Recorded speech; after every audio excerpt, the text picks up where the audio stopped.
Welcome to a new deep dive. Today we're plunging into the fast-moving world of AI video generators. Yeah, it's moving really fast. Totally. We're looking specifically at Google's latest VO3 and sort of stacking it up against the competition. Right. We've gathered a bunch of your sources, articles, reviews, tech breakdowns, and the mission today is figuring out what's most important for you to know right now. So the big question is VO3 really the absolute best tool, or does it really depend on what you actually need to create? That's the key question, I think. Okay, so VO3. Google DeepMind, released May 2025. The sources definitely position it near the top, for certain things anyway. What kind of things? What are the core strengths jumping out? Well, first off, quality. It's pushing for, photorealistic video up to 4K resolution. Wow, 4K. Yeah. Descriptions like cinematic precision. Clips are up to 10 seconds standard, but you can go longer using their flow tool. Okay, but the audio, the native audio integration, the sources really hammered on that, didn't they? Oh, absolutely. Yeah. That's arguably the game changer here because, generating synchronized sound dialogue, music, sound effects, even ambient noise. Right, with the video. Exactly. And the lip sync apparently is accurate to within 120 milliseconds. That's pretty tight. Yeah, that avoids that whole creepy uncanny valley thing. Why is getting audio right in the generation such a big deal, though? Well, it just saves a ton of post-production hassle, right? And opens doors for creating stuff that feels, I guess, more finished straight away. Makes sense. What else? Cinematic control? Yep, that's another big one. Ah. Uses Gemini, Google's big model, for understanding prompts really well. So you can ask for specific camera angles, movements, styles, like aerial shot of snowy mountains at sunrise. Pretty specific. Yeah, and that flow tool also adds voice command editing and helps keep characters consistent across shots, which, as you know, is super hard for AI usually. Okay, consistency and realism. Did the benchmarks back that up?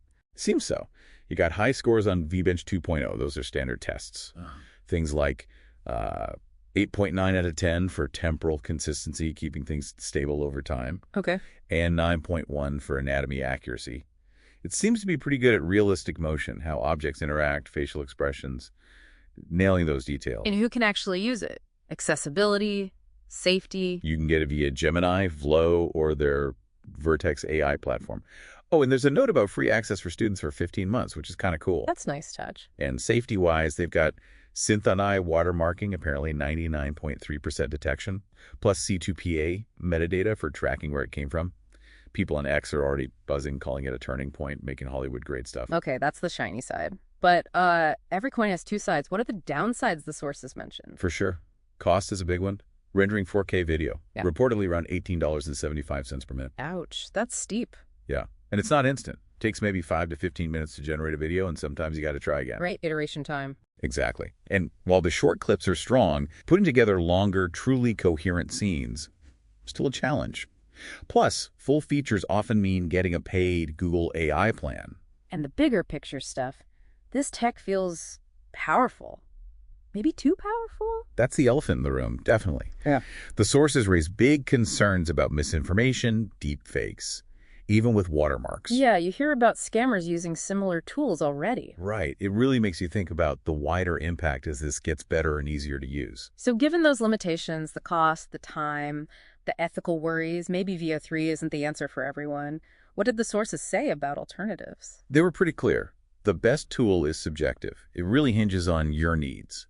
Take Kling 2.1. Okay. It's flagged for strong image video, sometimes faster and way cheaper, like $4 a month. Big difference. Huge. Yeah. But you lose that native audio, and the text consistency isn't as strong. So maybe good for visuals on a budget if you handle audio separately. What about Runway? We hear about that a lot. Runway Gen-3 Alpha, known for its editing toolkit, outpainting, background removal, that sort of thing, used professionally. Right.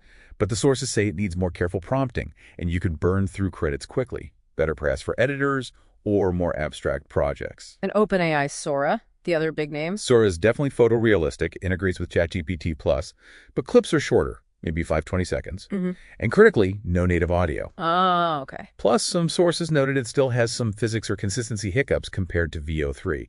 Maybe better value for just short clips. Any of those worth a quick mention? Yeah. Luma Labs Ray 2. Good for 3D from images, fast image to video, ultra realistic there. But again, no audio, can glitch on complex stuff. InVideo AI, more for marketing templates, easy interface, but less cinematic, tops out at 1080p.